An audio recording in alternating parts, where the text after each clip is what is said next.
Ei, pessoal, nós vamos continuar agora com a segunda parte do cheque. Eu dividi o vídeo para não ficar muito grande, tá? Então, a gente vai continuar falando agora a respeito, então, das modalidades de cheque. Vou colocando aqui para vocês a projeção. Então, olha só. A primeira modalidade de cheque que a gente vai ver é a classificação entre cheque nominal e cheque ao portador.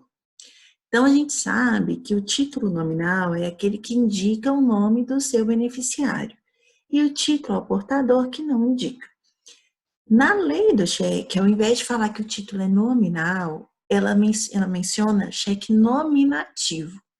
O que quer dizer nominativo? É que indica o beneficiário que tem registro. Então, esse é mais ou menos o conceito que a gente usa, por exemplo, em ações nominativas. Então, quando a lei do cheque menciona nominativo, é um equívoco, porque na realidade o cheque é um título que pode ser nominal. O título ao portador, nós vimos, de acordo com a lei, que existem restrições. Então, o título ao portador no Brasil é proibido, só existe exceção para títulos abaixo de R$100, mas fora isso, todos os títulos têm que ser nominais. Por isso que quando você chega lá na boca do caixa para, por exemplo, sacar um cheque que você recebeu, eles pedem para você assinar atrás, por exemplo. Isso é para quê? Para indicar quem recebeu, quem foi o beneficiário, que você está se responsabilizando por essa obrigação. Caso o devedor principal não faça, aí o banco, através dessa assinatura que ele faz, você dá atrás, como você fica como também endossante, né? Você é beneficiário, você está endossando para o banco como credor, então o banco pode pegar esse dinheiro de você de novo, né? Então o banco não dá conta sem nó. O cheque, existe a classificação do cheque visado. O cheque visado é a única modalidade de costume do direito empresarial. Porque no direito empresarial, para que eu tenha uma prática considerada costumeira, ela tem que ter registro no registro do comércio. E o único costume que hoje se tem registrado no Brasil é o cheque visado. Que modalidade de cheque é essa? É como se eu recebesse o título e eu pedisse para que o emitente fosse ao banco e o banco daria um visto garantindo que tem fundos, né? Então, existe essa modalidade de cheque, que é o cheque visado, mas não é muito comum.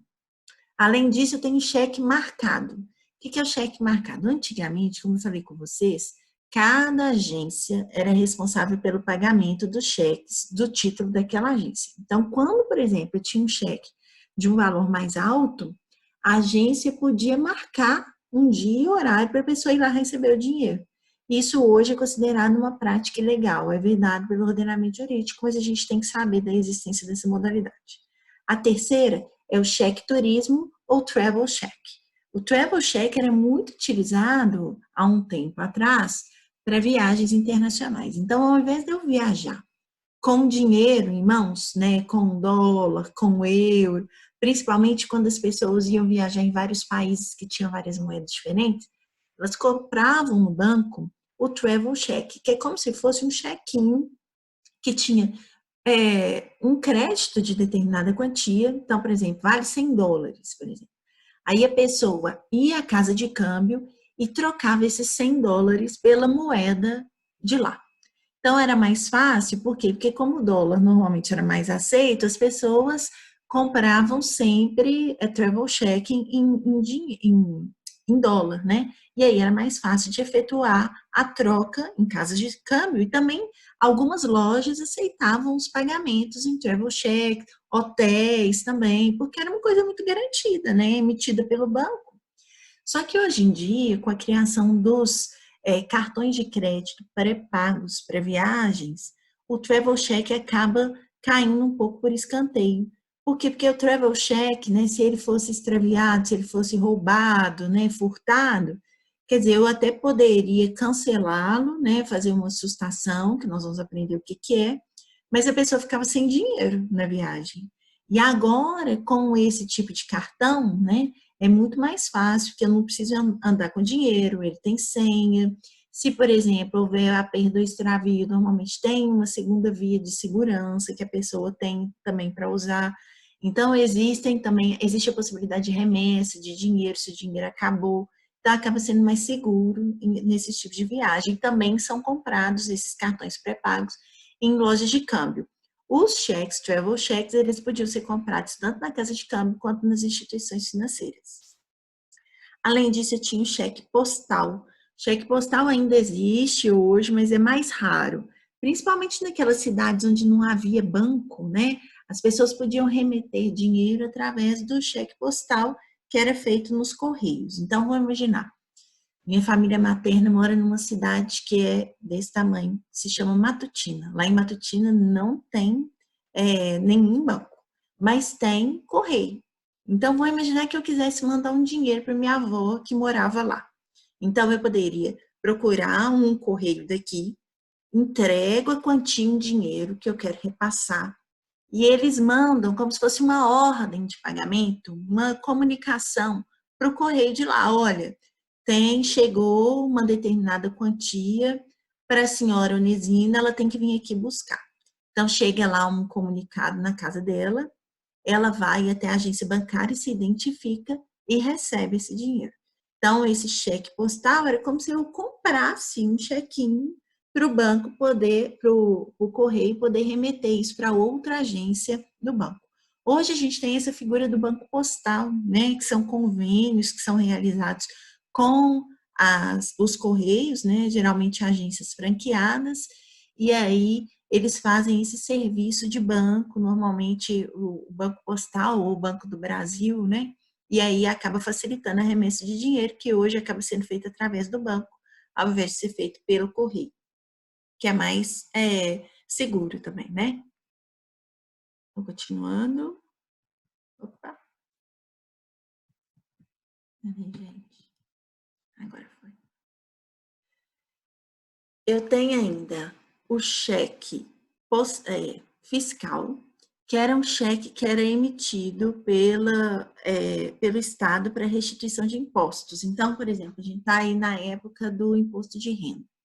Eu fazia a minha declaração de imposto de renda e no final apurava um crédito a receber de restituição no valor, sei lá, de R$ 3.000. Então, antigamente, a Receita Federal emitia um cheque que eu seria beneficiária para me restituir esse dinheiro. Era um cheque emitido pelo Estado. Hoje em dia, isso está sendo operacionalizado de uma forma diferente, que normalmente as restituições dos impostos são feitas através de depósito bancário. Mas quem, por acaso, não tiver conta, aí tem que ser feito através desse cheque, né? Mas é muito menos comum hoje. Eu tenho cheque pós-datado, como já falei para vocês. Muitas pessoas chamam de cheque pré-datado, mas o correto é pós-datado, porque a data é colocada para depois, né, do que de quando ele foi emitido. Qual que é o problema do cheque pós-datado? Ele não é regulamentado pela lei e ele é considerado um costume contrário à lei. Por quê? Porque a lei do cheque fala que o cheque é ordem de pagamento à vista. E quando eu emito um cheque pós-datado, ou seja, com pagamento a prazo diferido, eu estou desrespeitando uma coisa que está lá na lei de cheque. Então, por conta disso, o cheque pós-datado não é considerado um costume do direito empresarial, ao contrário do que as pessoas dizem. Ele é considerado a existência dele e tal, mas perante o banco, se chega qualquer título, é obrigado a pagar. O que nós temos que saber? Se eu, por exemplo, preencho um cheque e coloco bom para, né? Se ele for apresentado antes, o banco vai pagar. Então, isso eu falei para vocês, é a primeira desvantagem. Depois eu resolvo com a pessoa que quebrou o contrato pedindo uma indenização. Agora, se esse título tiver circulado, como que eu vou responsabilizar essa pessoa por um contrato que ela não firmou comigo, né?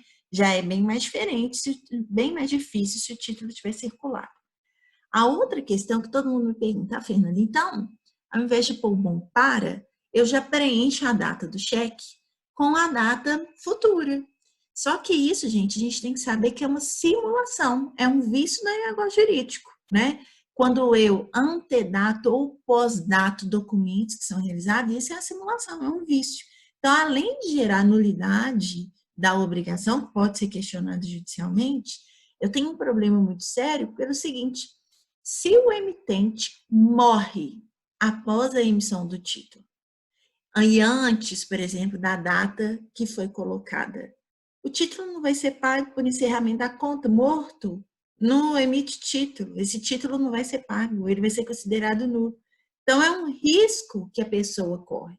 Ah, Fernanda, mas ninguém vai morrer assim. É assim que morre, ninguém sabe quem vai morrer, que dia que vai morrer. Então, muitas vezes, a emissão de um cheque, assim, com esse pós-datamento que é feito na data da emissão, também é muito arriscado. A porque é uma simulação. A2, pelo risco da morte. O bom para, o banco pode pagar antes da hora. E mesmo que o banco não pague antes da hora, se ele for apresentado na data que foi estipulada no bom para, essa apresentação pode ser fora do prazo, que nós já aprendemos no vídeo anterior.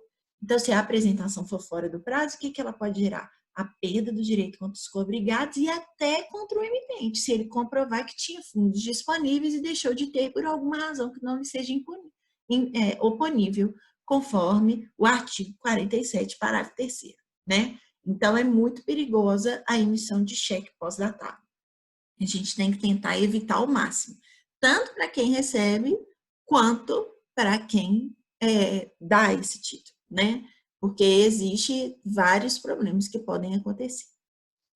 Outra coisa que a gente tem que saber é o cheque para acreditar e o cheque cruzado. Gente, isso é uma dúvida enorme que sempre aparece quando a gente está estudando cheque. Todo mundo vai falar que o cheque cruzado é aquele que tem as duas barras. Eu pego aqui o título e aí eu faço duas barras, que esse é o cheque cruzado. Não, esse é o cheque para acreditar.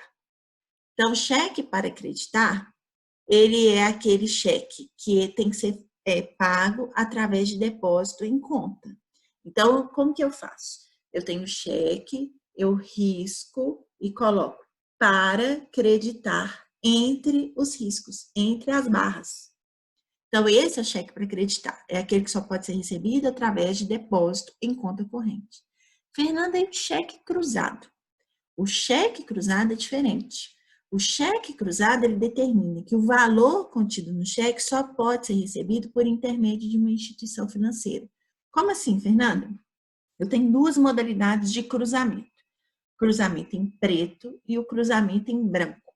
Então, vamos imaginar aqui, eu tenho um cheque, eu risco aqui o cantinho, né? Tem gente que risca assim, duas barras. E aí, no cheque cruzado, eu tenho que indicar no cruzamento em preto o nome da instituição financeira que vai intermediar o pagamento desse dinheiro. Ou seja, tem que ser depositado nesse banco e o banco é que vai repassar para o outro. Então, vou dar um exemplo. Eu emiti um cheque, eu, Fernanda, do Banco Itaú. E aí, eu risco e coloco assim, Banco Paine. Você já ouviu falar de Banco Paine? Super raro aqui no Brasil. Existe, mas eu nem sei onde que tem agência. Eu sei que é lá no Sul. Então, vocês imaginam, olha, eu tenho aqui um título, ele está riscado, escrito Banco Paine. Então, o que está falando? O Itaú só pode pagar esse cheque para o beneficiário por intermédio do Banco Paine. Então, esse beneficiário dos dois, uma. Ou ele vai ter que ir ao Banco Paine, sacar esse dinheiro na boca do caixa, ou ele vai ter que depositar em uma conta do Banco Paine para o Itaú pagar através do Banco Paine. Então, isso às vezes dificulta o recebimento de um título, né? Então, o professor Vinícius Gontijo, que foi meu professor de títulos de crédito, ele dava um exemplo, que ele uma vez foi num restaurante e aí ele emitiu um cheque cruzado em preto e colocou o nome de um banco bem esquisito. E aí o dono do restaurante ligou para ele e pediu para ele trocar o cheque, porque ele não conseguia receber o cheque, porque não havia agência desse banco em Belo Horizonte. Então, dificultava muito. Ele quis testar e ele viu que realmente dificultava muito a questão. Agora, existe a possibilidade do cruzamento em branco. Então, vão ser feitos os dois traços, não vai ser escrito nada. Então, não vai escrever nem para acreditar, nem o nome da instituição financeira. E aí, o que acontece? Não sei se vocês já repararam isso. Quando a gente pega um cheque que foi devolvido e que ele é cruzado, tem normalmente um carimbo do banco em cima do cruzamento. no lugar do cruzamento. Por que isso, gente? Porque o banco se autonomeia o intermediário para receber o dinheiro, que aí facilita a história. Então, ele vai, carimba o nome dele. Então, por exemplo, o Banco Itaú, a pessoa apresenta lá no Banco Itaú porque está arriscado. Então, o Banco Itaú age como intermediário, só pode ser recebido por saque no Banco Itaú ou numa conta no Banco Itaú. Então, ele mesmo se nomeia. Então, qual que é a vantagem disso para o banco? Quando é feito esse cruzamento, ele demora alguns dias para efetuar o pagamento. Ele normalmente, quando é feito em depósito. E durante esses dias, ele fica com o dinheiro e investe esse dinheiro. Então, para o banco é super vantajoso quando eu faço o cruzamento sem escrever nada. Então, muitas pessoas no Brasil hoje fazem cheque para acreditar, né? A ideia seria o cheque para acreditar, quer que o cheque seja depositado em conta, mas na realidade está fazendo um cheque cruzado em branco, que pode ser recebido no banco do qual o cheque foi emitido, e o banco ainda fica uns dias com esse dinheiro, retendo esse dinheiro para poder investir, né? Então, só é vantajoso para o banco. Então, eu tenho essa impressão de que essa ideia aí de cheque cruzado, cheque para acreditar, né? Essa ideia de que o cheque cruzado em branco é a mesma coisa do cheque para acreditar, é espalhado justamente pelo banco, porque para ele é muito vantajoso. Outro ponto que eu tenho que falar com vocês que é muito importante é a questão da revogação ou da contraordem e a oposição à sustação. Então, olha só, a lei do cheque, ela vai falar que existem duas modalidades de sustação do cheque. A sustação por revogação ou contraordem e a sustação por oposição ou sustação em sentido estrito. O que é isso? A revogação ou contraordem vai ser uma ordem que vai ser emitida pelo titular ou beneficiário do título para que o mesmo não seja pago após o prazo de apresentação, ou seja, após escoado o prazo de apresentação. E a oposição ou sustação é a ordem que vai ser emitida pelo beneficiário ou emitente do título, no caso de furto, roubo ou extravio ocorrido dentro do prazo de apresentação. Então, por exemplo, antigamente era muito comum as pessoas tinham, por exemplo, uma bolsa roubada, e aí era roubado o talionário de cheque. Então, ela, antes que o título fosse emitido, assim, para não correr esse risco, ia lá e sustava ou se opunha ao pagamento de todas as folhas do cheque, né? Então, por quê? Porque seria antes do prazo de apresentação, antes de 30 dias, né? Que seria o prazo mínimo. Então, já faz e já manda. Agora, a revogação ou contraordem é após o prazo de apresentação. Passou o prazo de apresentação, o beneficiário ou o emitente querem que o título não seja pago, então ele vai fazer revogação contra a ordem. Quando que o beneficiário pode fazer uma revogação contra a ordem? Por exemplo, quando ele tem o título furtado também.